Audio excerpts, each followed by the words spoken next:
ਤੇ ਇਸ ਵੇਲੇ केदारनाथ च प्रधानमंत्री मोदी संबोधन कर रहे ने। लाइव तस्वीरां तुहानू विखाउने आ। अद्भुत बोध बाल उम्र से ही शास्त्रों का, ज्ञान का, विज्ञान का निरंतर चिंतन, और जिस उम्र में एक साधारण मानवी साधारण रूप से संसार की बातों को थोड़ा देखना समझना शुरू करता है, थोड़ी जागृति का प्रारंभ होता है, उस उम्र में वो वेदांत की गहराई को, उसके गुढ़ार्थ को सांगोपांग विवेचन, उसकी व्याख्या अविरत रूप से किया करते थे। ये शंकर के भीतर साक्षात शंकरत्व का जागरण के सिवा कुछ नहीं हो सकता है। ये शंकरत्व का जागरण था, जहां संस्कृत और वेदों के बड़े बड़े पंडित यहां भी बैठे हैं और वर्चुअली भी हमारे साथ जुड़े हैं। आप जानते हैं कि शंकर का संस्कृत में अर्थ बड़ा सरल है। शंकर का अर्थ संस्कृत में होता है शम करोति स शंकर, यानी जो कल्याण करे वही शंकर है।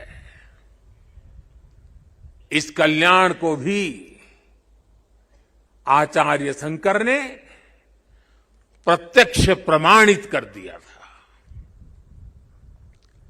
उनका पूरा जीवन जितना असाधारण था, उतना ही वो जनसाधारण के कल्याण के लिए समर्पित थे। भारत और विश्व के कल्याण के लिए अहर्निश अपनी चेतना को समर्पित करते रहते थे। जब भारत राग द्वेष के भंवर में फंस करके अपनी एकजुटता को खो रहा था, तब यानी कितना दूर का संत देखते हैं, तब शंकराचार्य जी ने कहा था, न मे द्वेष रागो, न मे द्वेष रागो, न मे लोभ मोहो, मदो नैव मैं नैव मात्सर्य भाव। अर्थात राग द्वेष, लोभ मोह, ईर्ष्या, अहम,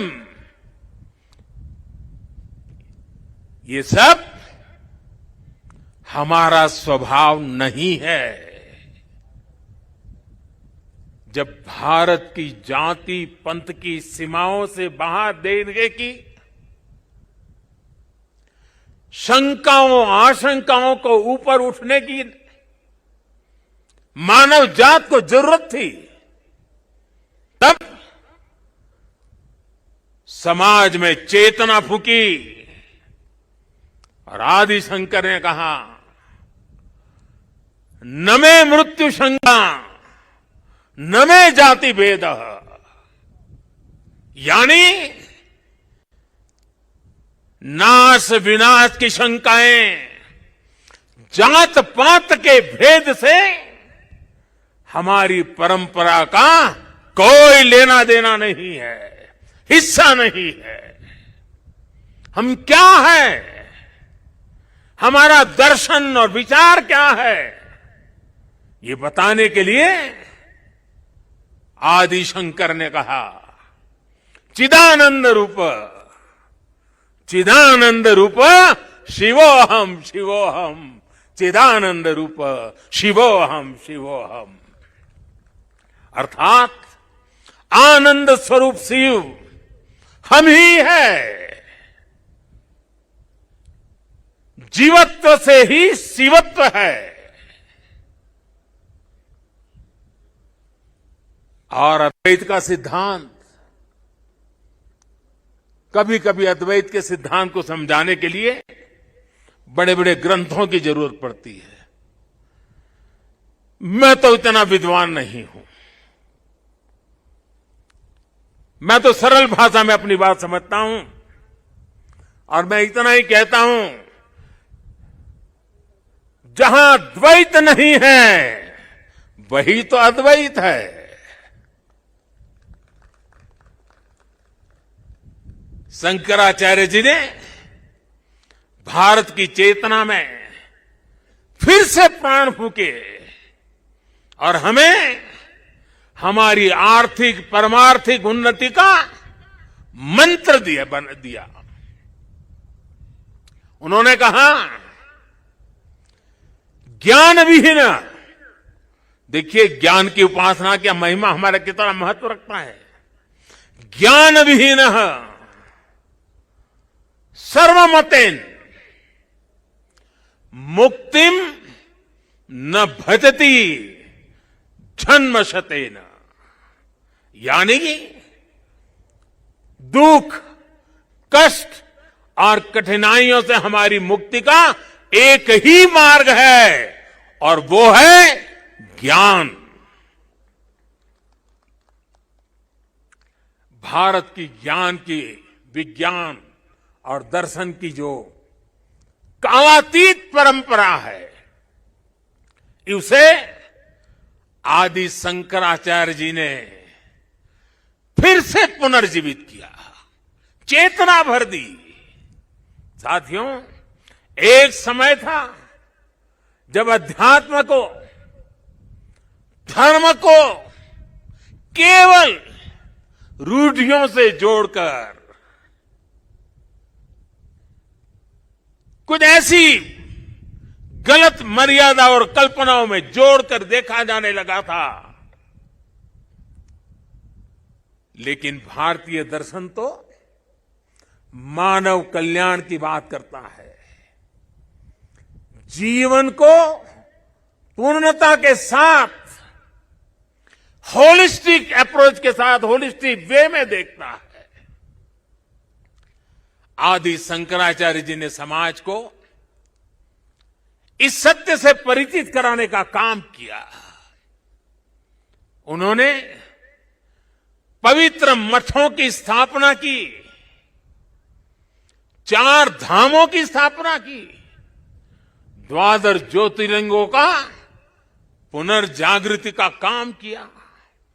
उन्होंने सब कुछ त्याग कर देश, समाज और मानवता के लिए जीने वालों की एक सशक्त परंपरा खड़ी की। आज उनके अधिष्ठान भारत और भारतीयता का एक प्रकार से संबल, पहचान बने हुए हैं। हमारे लिए धर्म क्या है, धर्म और ज्ञान का संबंध क्या है। और इसीलिए तो कहा गया है, अथा तो ब्रह्म जिज्ञासा, अथा तो ब्रह्म जिज्ञासा। इसका मंत्र देने वाली उपनिषदीय परंपरा क्या है? तो हमें पल प्रतिपल प्रश्न करना सिखाती है। और तभी तो बालक नचिकेता यम के दरबार में जाकर के यम की आंख में आंख मिलाकर के पूछ देता है, यम को पूछ देता है, व्हाट इज डेथ? मृत्यु क्या है बताओ। प्रश्न पूछना, ज्ञान अर्जित करना, अथा तो धर्म जिज्ञासा। हमारी इस विरासत को हमारे मठ हजारों सालों से जीवित रखे हुए हैं, उसे समृद्ध कर रहे हैं। संस्कृत हो, संस्कृत भाषा में वैदिक गणित जैसे विज्ञान हो, इस मठों ने, हमारे शंकराचार्य की इस परंपरा ने इन सब का संरक्षण कर पीढ़ी दर पीढ़ी मार्ग दिखाने का काम किया है। मैं समझता हूं आज के इस दौर में आदि शंकराचार्य जी का सिद्धांत और ज्यादा प्रासंगिक हो गए हैं। साथियों, हमारे यहां सदियों से 4 धाम यात्रा का महत्व रहा है। 12 ज्योतिर्लिंग के दर्शन की, शक्तिपीठों के दर्शन की, अष्टविनायक जी के दर्शन की, ये सारी यात्रा की परंपरा, ये तीर्थाटन हमारे यहां जीवन काल का हिस्सा माना गया है। ये तीर्थाटन हमारे लिए सिर्फ सैर सपाटा पर्यटन भर नहीं है, ये भारत को जोड़ने वाली, भारत का साक्षात कराने वाली एक जीवंत परंपरा है। हमारे यहां किसी को, कोई भी व्यक्ति होगा, उसकी इच्छा होती है कि जीवन में कम से कम एक बार 4 धाम जरूर हो लें, 12 ज्योतिर्लिंग का दर्शन जरूर कर ले, मां गंगा में एक बार डुबकी जरूर लगा दे। पहले हम घर में बच्चों को शुरू से ही सिखाते थे, परंपरा थी।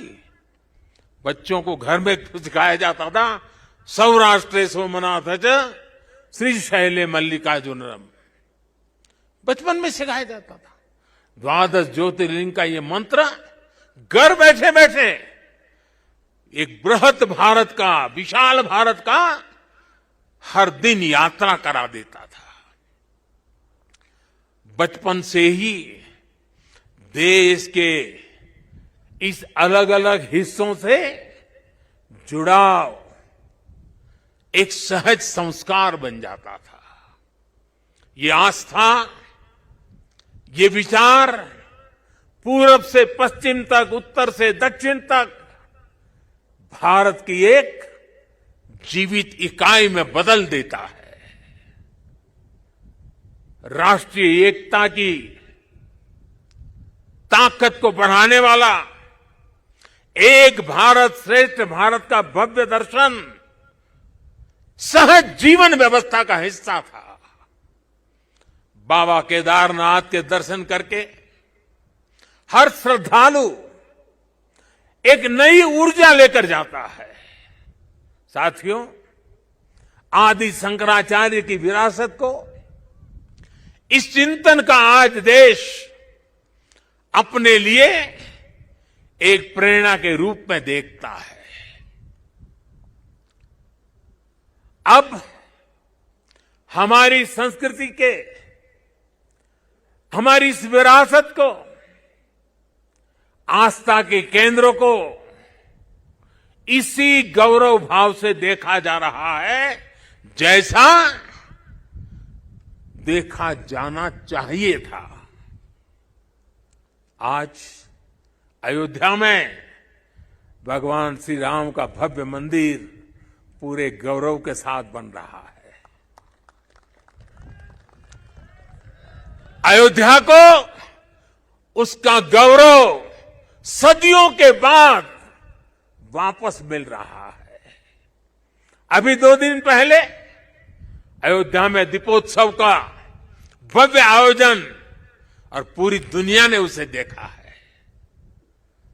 भारत का प्राचीन सांस्कृतिक स्वरूप कैसा रहा होगा, आज हम इसकी कल्पना कर सकते हैं। इसी तरह उत्तर प्रदेश में ही काशी का भी कायाकल्प हो रहा है।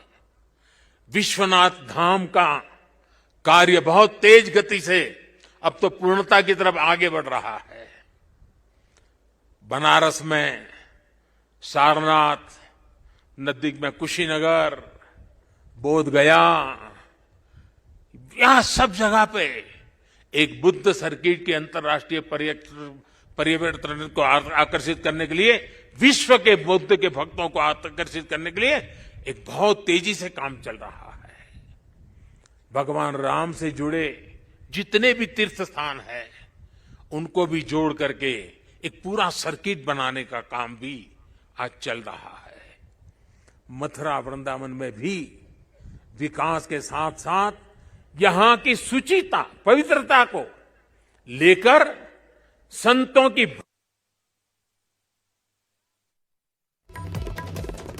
आधुनिकता की तरफ मोड़ दिया जा रहा है। इतना सब आज इसलिए हो रहा है क्योंकि आज का भारत आदि शंकराचार्य जैसे हमारे मनीषियों के निर्देशों में श्रद्धा रखते हुए, उस पर गौरव करते हुए आगे बढ़ रहा है। साथियों, इस समय हमारा देश आजादी का अमृत महोत्सव भी मना रहा है। देश अपने भविष्य के लिए, अपने पुनर्निर्माण के लिए नए संकल्प ले रहा है।